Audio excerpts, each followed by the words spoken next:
Welcome to the Undiscovered Gems podcast, hosted by NBA legend and business powerhouse Charles D. Smith, highlighting today's best and brightest business minds. Okay, welcome. Glad to see everyone back. Today we have a very special guest, Dr. Cecilia Cervantes. Dr. Cecilia is an internal medicine doctor. She practiced wound care for about 20 years. And today, from her wound care practices, she kind of morphed into doing a more integrative medicine practice that focuses on nutrition, focuses on the mind, and focuses on hypnosis. And those aren't the only three, and she'll talk more about it. What I like about her background, when the mind and body is connected, and a lot of you know I come from a professional sports background. When your mind and body is connected, you can do incredible things. You can do incredible feats. You hear so much around the world of people doing so many great things with strength, with their mind, with their body, speed, and they always talk about the mind and body being connected. So if you want to hear from a coach in medicine that knows a lot about the mind and body being connected, then sit down and go for a ride as we go on this interview. So Dr. Cecilia, how are you today? I'm doing wonderful. Thanks for having me. It's great for you to be here. So we would like to know a little bit about your background. So just take a moment and tell us a little bit about how I started in saying you kind of morphed into this practice and you did wound care. So talk to the audience about how that happened. Well, initially I did a regular medical practice for about 15 years. And then I decided I wanted my own practice, and I bought a wound care practice. And I started learning about that. And I did that for 20 years, really treating people's wounds that were visible, that you could see. The wounds that you can't see are inside of people, and it has to do with their mind. And I realized while doing that practice that there was just more to fixing or helping that wound, that external wound, to heal. Patients would give me clues as to what was going on in their mind. They'd tell me, I know what to do, I just don't know. I just don't do it. And I thought, well, why not? Why wouldn't you do something like that? It was going to help you to heal. What's the barrier? What is keeping you from healing? At some point, I realized that the mind was the barrier. What was in their mind? What do they believe about themselves? Yeah. And that's so critical on how we think about ourselves in a state of healing. You always hear doctors and people say, stay positive, because there's a certain amount of emotion that comes with that when we're healing. If somebody is down and sad, it seems like their healing takes longer. Do you agree with that? Oh, yes, because the emotions will affect how your body operates. If you're down and out and sad, you will have more inflammation in your body, and the inflammation just feeds the disease. So how do you address someone who comes to you and you're coaching them, so to speak, and they have some issues based on past experience. They're struggling in their life, and you deal with people in a lot of varied ways. How would you deal with that person? What is your intake? How do you start to bring a person onto a healing path? The first thing I do is I do a discovery session where we go deep into their life and I find out everything that's going on. I listen to the words that they use because those are key words. What's prominent? Are there emotions that are coming up? Are there beliefs, limiting beliefs and limiting decisions that are showing up in their world? What is it? They will tell me. And some of these things are truly unconscious to them. They don't even realize, but it comes out. And so while I'm doing the intake, I am writing everything down as much as possible, word for word, especially those key words, because those are the things that we need to address. Right. And there are a lot of people who they just have so many things, so much garbage in their past that prevent them from moving forward. You hear of so many specialists that deal with people that have uh, emotional wounds from the past. Now, something that you said earlier is you do like timeline therapy. What is that? Timeline therapy we use to help people release their negative emotions and or eliminate limiting beliefs by discovering the root cause. What is the root cause? When did that first occur? And we deal with that. And in discovering the root cause, we also find out what did they need to learn from that experience, because that will allow them to move on once they realize what they learned from that, because a lot of people don't look at what they learned from their challenges. I look at things as challenges and not problems. Everything that happens to us, I do believe, happens to us for a reason, because it will challenge us to find a solution and even to improve ourselves. Yeah, I've lived a life myself that says failure is written in pencil. It's erasable when you learn from it, and we need failures in our lives to excel.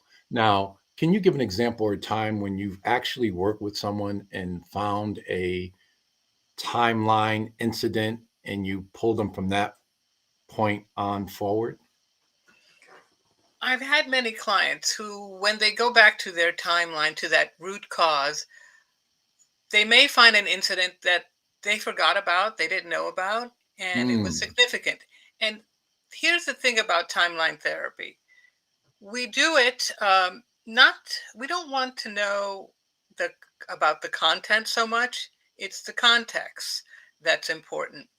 The context could be anger, and so all the anger in your life kind of strings along and becomes this strong gestalt, as it were. And so we want to find out, when did it first start, and let's disengage it somehow by learning what it is you needed to learn from that, so that you can let it go and you can move on. Otherwise, this theme will keep repeating itself in your life. yeah, and that repetition is that coincides with habits, bad habits that we have in our lives.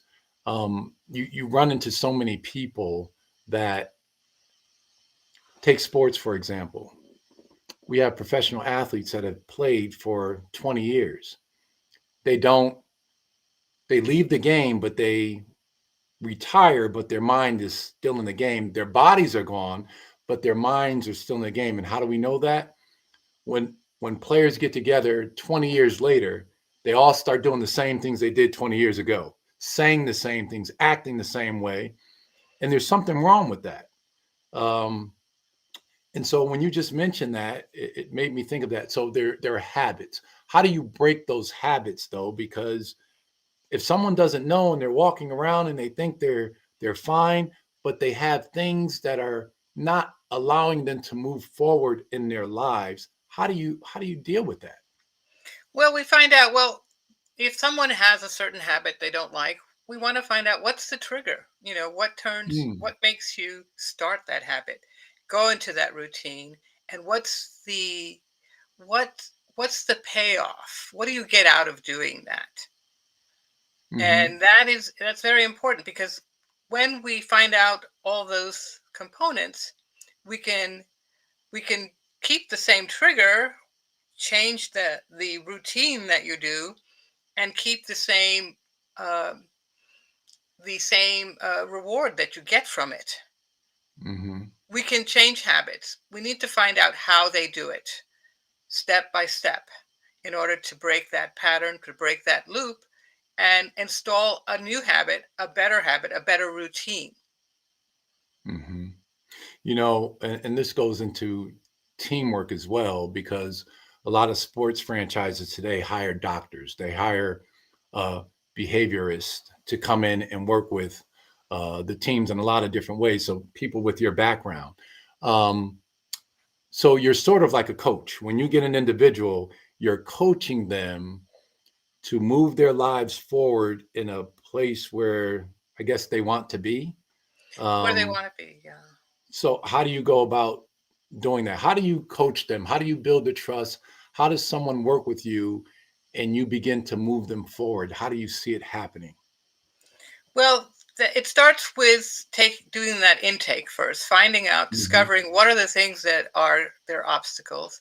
And then from there, we want to deal with all those negative emotions. And that's where timeline therapy comes in. We use timeline therapy and some other techniques to get rid of all that negative baggage they've been carrying around for years. We want to do all that heavy work up front, get rid of all the negative stuff, the negative baggage, and then see how they feel afterwards. Hmm. And then after I'm sure that we've taken care of all that negative stuff, then we can move on to do the positive work. That's where hypnosis comes in, where we are helping them to install positive things that they want to do in their life to change their habits. We may use some other techniques for habit change as well. But we have to start off by getting rid of the negative. Sure. And there, when you talk about hypnosis, that's one of those things where some people believe it, some people don't. You've seen people use it for comedy, making person walk on the floor like a dog and bark, things like that. Um, but hypnosis is real, and I've never been hypnotized, but I have a sense of understanding. People have all sorts of gifts around this world, and I don't take any of them for granted. But how do you go about healing someone through hypnosis? Well, hypnosis is a brain state, really. It's a relaxed state. Hmm. So, and most of the best hypnotists will tell you that all hypnosis is self hypnosis. We hypnotize ourselves all the time, we don't realize it. We are in states Hmm. of hypnosis throughout the day when we're driving home from work and we automatically get there and we realize, well, how did I don't remember all the details of getting here and somehow I got here. Um, we were in a more or less a hypnotic state. Our brain waves were slowed down to an alpha state, a very relaxed state, and we Hmm. did a behavior that is now automatic to us. Hmm. I've never heard it spoken like that before. So, um, is that considered like I might be driving and you said you get into a relaxed state. And I might say I call it daydreaming. You're just driving along, you're not paying any attention to anything, you're just driving along and you kind of snap out of it. You might I call it daydreaming. And I like the way you said that, self hypnosis. Yes. Um, is that similar? Yes, that's similar. It is. It's what our brain does. We don't want to concentrate on every little detail throughout the day, and Hmm. a lot of our habits that we do become automatic. It gets triggered off, and then we get into the routine, and we do the habit, and we're there. Uh, we don't have to think about it that much. It saves us a lot of time and energy. And that's the Hmm. thing about habits. Habits become automatic. And that's where we Sure. can break that cycle. And in hypnosis, we are going to get you into a very relaxed state by using a sort of script and get you so relaxed that you become suggestible. That's the thing about hypnosis is that Hmm. you go into a state of suggestibility, and then we install all the positive things that you want to do, that you want to achieve. It's going to help you to move forward. When Hmm. you're watching TV, you are in a state of hypnosis, and the media knows it. That's why they put on commercials, because then they can suggest that you go out and get that big, luscious hamburger or whatever. And then at the end of the show, you say, I think I feel like a hamburger from whatever. You know, Hmm. you've been hypnotized. Interesting. Let's talk about communication a little bit. Um, some people say it's not what you say, it's what people hear. Um, but you have a different methodology on communication. I think I recall you saying that you want people to use specific words that trigger certain responses. Can you talk a little bit about that? Well, in neurolinguistic programming, we learn about how the words affect our neurology. Neuro means your brain, your mind, your senses. And linguistic is the words that you use and the nonverbal communication and the pictures and sounds and feelings that you get. And the programming is what you want to discover. How are you programmed to do certain things? So that way you can use that information to create behaviors that give you the best outcomes. Now, everyone sees the world in their own way. So we see Mm. things differently. We see it all very differently from our own perspective.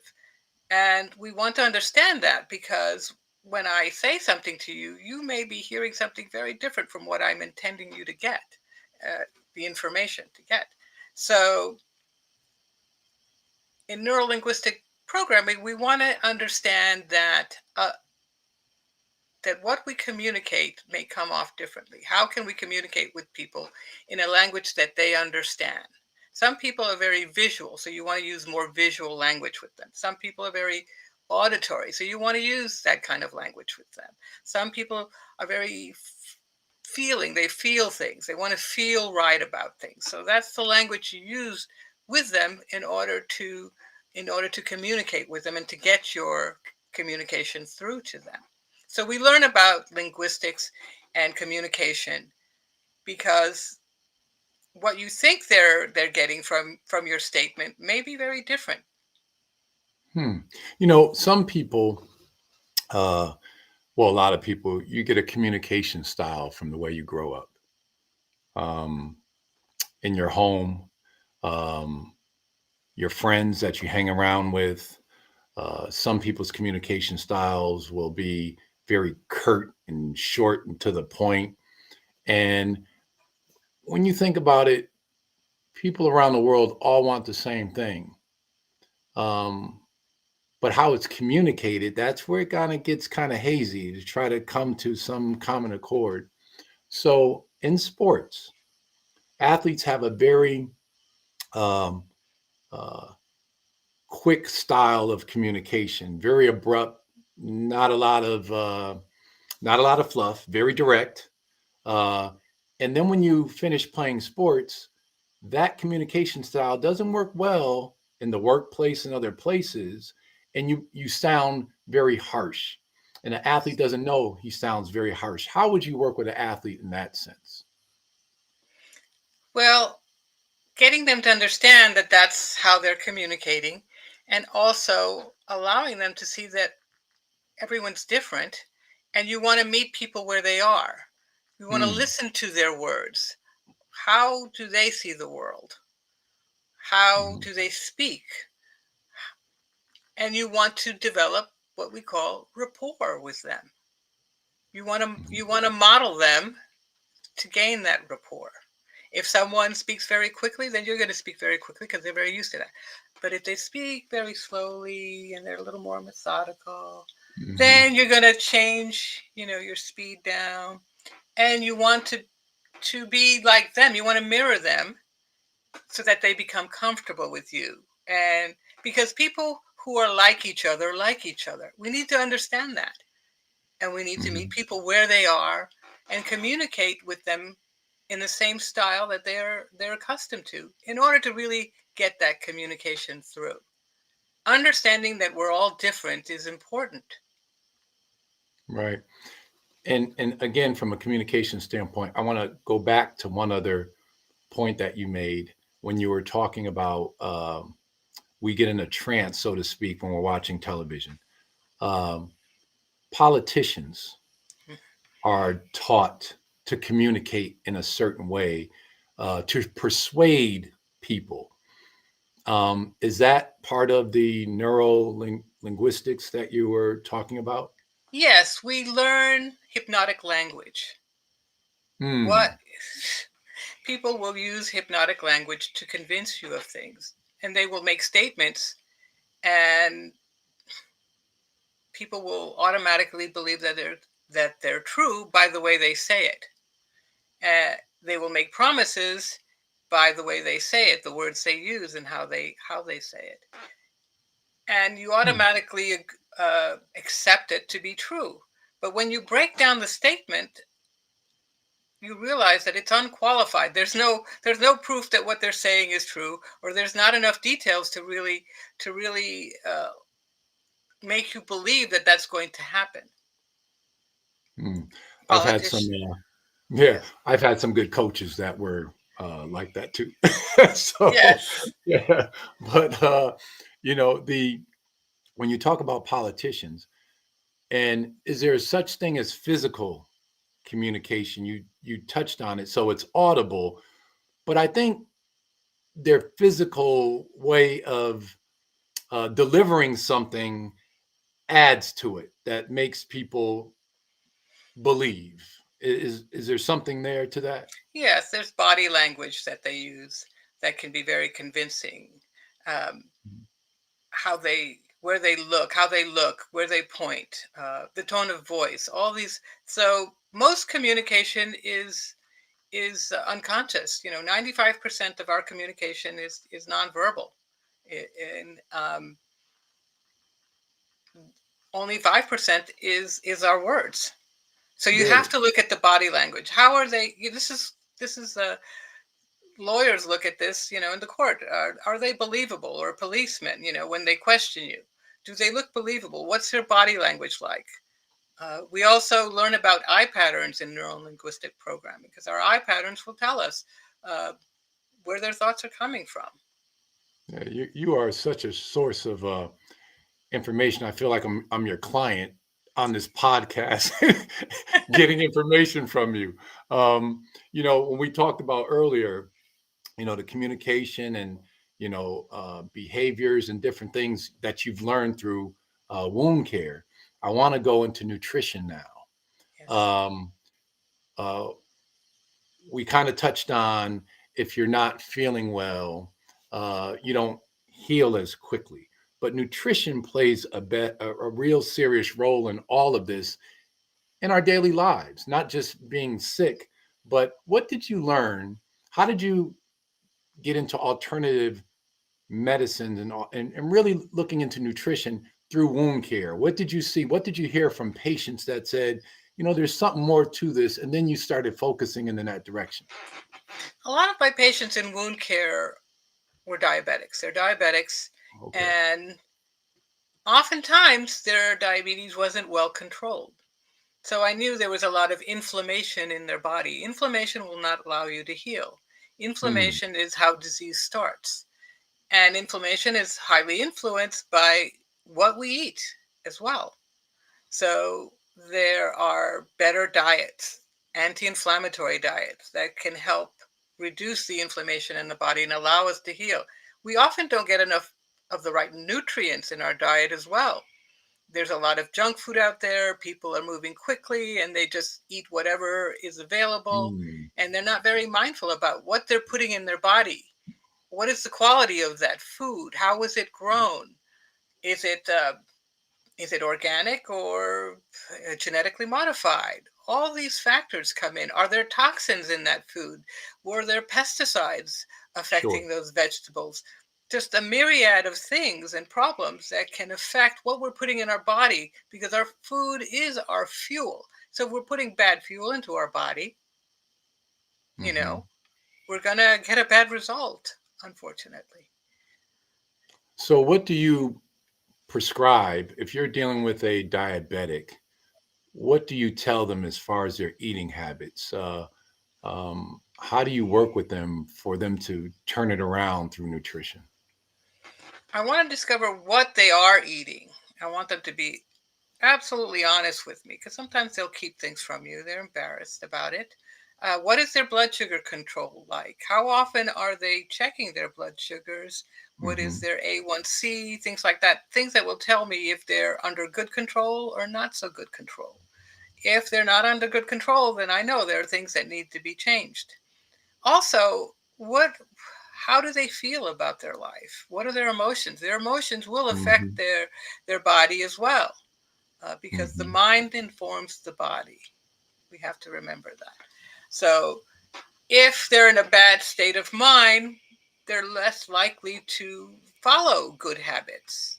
They want to kind of medicate themselves with food and with sugar because it gives them that initial high. So that's what we have to work on. We have to work on habits and the foods they're eating, what's in their house, what's their support system. Are the other people in the household also eating like that? Are they going to support you in changing your habits? There's a variety of factors there. So, one last question before we close out. If someone has diabetes, type 1, type 2, is it reversible through nutrition and Type 1 diet, exercise? yeah, type 1 is not reversible. You have to live with it and you have to learn to live with it. You learn Okay. how to deal with those challenges and improve your behaviors. Type 2, potentially early on, I believe that it can be reversed. I have had patients who have reversed it by really improving their diet, adding exercise, and also improving their mindset. It's holistic. It's a holistic approach. That's what we need to take with everything. We're going to have challenges. Some of them we can do something about, some of them we can't, but we work with what we have and we improve ourselves by having the best habits. Got it. Dr. Cecilia, thank you so much for being on the show. You are a wealth of information. I have your email address. I may be calling you. This was so informative. Thank you for your time. Thank you so much for this opportunity.